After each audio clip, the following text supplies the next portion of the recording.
Okay, managerial grid में मैंने बताया कि दो डायमेंशन हैं, concern for people, concern for production के। एक लीडर का फोकस लोगों या जो एम्प्लॉयज हैं या जो टीम उसके सबऑर्डिनेट्स हैं या टीम मेंबर्स हैं उनके ऊपर कितना है, उनके लिए वो कितना कंसर्न है, और प्रोडक्शन के लिए वो कितना कंसर्न है, उसकी बेस पे अब वो डिफरेंट मैचेस बने कि अगर लो कंसर्न फॉर पीपल है और हाई कंसर्न फॉर प्रोडक्शन है, एक अलग स्टाइल होगा। अगर हाई कंसर्न फॉर पीपल है, हाई कंसर्न फॉर प्रोडक्शन है, तो अलग उसका स्टाइल होगा।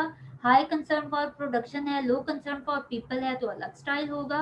और अगर दोनों एवरेज हैं तो अलग स्टाइल होगा। तो उस बेस पे या ग्रिड के बेस पे जो 5 कैटेगरीज बनी, उनमें एक है इम्पावरिस्ट मैनेजमेंट, एक है टास्क मैनेजमेंट, एक स्टाइल ऑफ लीडरशिप है या मैनेजरियल स्टाइल है middle of the road management, एक कंट्री क्लब मैनेजमेंट और एक टीम मैनेजमेंट। अब हम ग्रिड में देखते हैं कि ये किस तरह से बनता है। अब आप यहाँ पे देख सकते हैं इस एग्जिबिट में कि ये कंसर्न फॉर प्रोडक्शन आएगा एक्स एक्सिस पे, वाई एक्सिस पे हमारे पास कंसर्न फॉर पीपल आएगा। और ये 1 to 9 हमने अभी पीछे भी डिस्कस किया कि 1 to 9 पे इसकी रेटिंग की जाएगी। अब 1 होगा दैट मीन्स के लीडर का कंसर्न फॉर प्रोडक्शन जो है वो लो होगा, और वाई एक्सिस पे 1 है तो कंसर्न फॉर पीपल जो है वो लो होगा लीडर का। और यहाँ पे ये जो येलो सेल है 1, 1 that means concern for people भी लो है, कंसर्न फॉर प्रोडक्शन भी लो है। दोनों चीज़ें अगर दोनों चीज़ों के लिए अगर जो लीडर है वो लीस्ट कंसर्न है या लो लेवल ऑफ कंसर्न उसका है, तो वहाँ पे जो मैनेजमेंट या लीडरशिप स्टाइल होगा वो होगा एम्पावरिस्ट मैनेजमेंट। अभी उसके बाद हम देखते हैं कि अगर लीडर का कंसर्न फॉर प्रोडक्शन एवरेज है और कंसर्न फॉर पीपल भी एवरेज है, तो यहाँ के लिए जो सूटेबल स्टाइल होगा वो middle of the road management होगा। इसी तरह अगर लीडर का कंसर्न फॉर प्रोडक्शन हायर है, 9 पे आ रहा है, और कंसर्न फॉर पीपल जो है वो अगर लो है, तो फिर ये 9, 1 आएगा, यहाँ के लिए टास्क मैनेजमेंट स्टाइल होगा।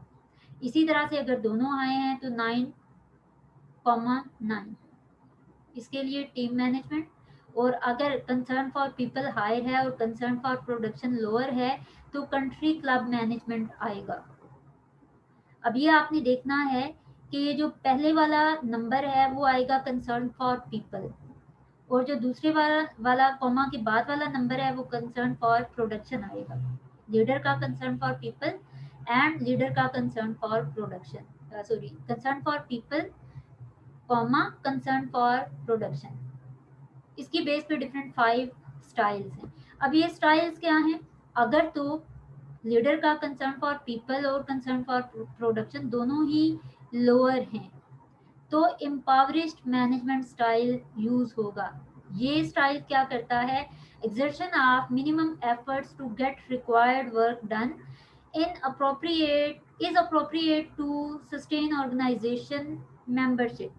ना तो लीडर प्रोडक्शन के ऊपर ज्यादा फोकस कर रहा है, ना ही वो लोगों के ऊपर ज्यादा फोकस कर रहा है।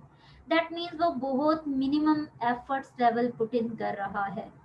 हम इसको कह सकते हैं कि जो हमने बाकी स्टडीज के अकॉर्डिंग देखा, जो लेसिस फेयर स्टाइल था, ये उस टाइप की कैटेगरी आ जाएगी कि ना उसको प्रोडक्शन के ऊपर कोई वो एम्फेसिस डाल रहा है और ना ही लोगों के लिए वो कुछ कर रहा है, तो इम्पावरिस्ट मैनेजमेंट स्टाइल आएगा। उसको बस ये होता है कि ऑर्गेनाइजेशन सरवाइव करती रहे।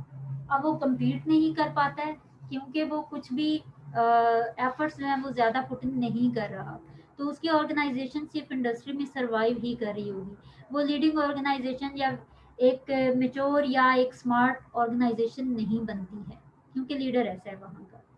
इसके बाद अगर कंसर्न फॉर पीपल लोअर है और कंसर्न फॉर प्रोडक्शन हाई है, दैट मीन्स प्रोडक्शन पे ज़्यादा फोकस है, तो टास्क मैनेजमेंट स्टाइल यहाँ पे यूज होगा। Efficiency in Operations results from arranging collection of work in such a way that human elements interferes to a minimum degree. लोगों के लिए उनके क्या प्रॉब्लम्स हैं उनके ऊपर कम फोकस किया जाता है. काम काम और बस काम चाहिए, आउटपुट चाहिए बस. और उसके लिए काम को इस तरीके से डिज़ाइन किया जाता है कि इंडिविजुअल्स को बेशक टफ टाइम दे रहे हों लेकिन आउटपुट के ऊपर कोई कंप्रोमाइज़ ना हो. तो ऐसी ऑर्गेनाइजेशंस जो हैं वो ज़्यादा फोकस उनका होता है प्रोडक्शन के ऊपर. देन कंसर्न फॉर पीपल भी अगर मीडियम हो और कंसर्न फॉर प्रोडक्शन भी मीडियम हो, एवरेज हो, तो फिर middle of the road management. Adequate organization performance is possible through balancing the necessity to get out work with maintaining morale of people at a satisfactory level. आप अपने employees को भी satisfy रख रहे हैं और अपनी प्रोडक्शन भी एवरेज लेवल की अवेल कर रहे हैं. तो एक एवरेज लेवल की ऑर्गेनाइजेशन ये होगी जिसमें दोनों चीज़ें बैलेंस्ड हैं. फिर अगर concern for people is higher और कंसर्न फॉर प्रोडक्शन जो है वो लोअर होगा तो फिर country club management, thoughtful attention of to needs of people for satisfying relationship leads to a comfortable friendly environment, atmosphere and work tempo.